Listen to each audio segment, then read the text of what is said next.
What's going on, JLB Faction? My name is Joshua Williamson. So for this whole video recipe, I'm going to show you how to make chocolate chip banana bread. Really easy to make, doesn't take that much time to prepare, and it tastes amazing. So let's get started. Okay, so first let's talk bananas. You want 4 ripe bananas, like really ripe bananas, like they're almost rotting. Like they at least look like this right here. Take them out of the peels, put them in a bowl, and then mash them up. I'm using a potato masher to mash them, but you can use a fork if you want to.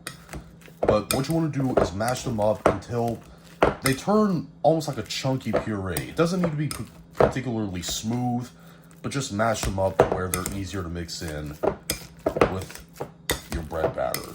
Like this. Next, in another bowl, I have 2 cups of all-purpose flour. To that, I'm going to add 1/4 teaspoon of salt, 1/2 teaspoon of baking soda, 1 teaspoon of baking powder, finally 1/2 teaspoon of cinnamon. And what you want to do next is just whisk all those ingredients together until they're combined. Next, in a stand mixer, I have 1/2 cup of softened butter. To that, I'm going to add 1 cup of brown sugar and about 1 teaspoon of vanilla extract. Then you want to cream these together until they're well combined. Then add 1 egg and those bananas that you mashed. And mix those in.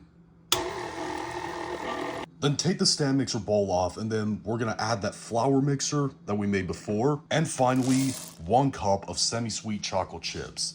And what we want to do now is mix these in until they're just well combined. You don't want to overmix this. Next, get a 9x5 inch loaf pan and spray it with baking spray. And then pour all that batter into the pan.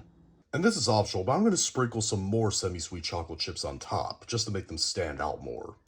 Then what you want to do is put this in the oven at 350 degrees Fahrenheit or 180 degrees Celsius for about an hour to an hour and 5 minutes, or until you take a skewer, put it inside the middle of the bread and it comes out clean. Alright, this is what the banana bread should look like when it comes out of the oven. Now what you want to do is let it cool in the pan for at least 2 hours before you slice into it, and when I come back, I will cut some slices off and show it off for presentation.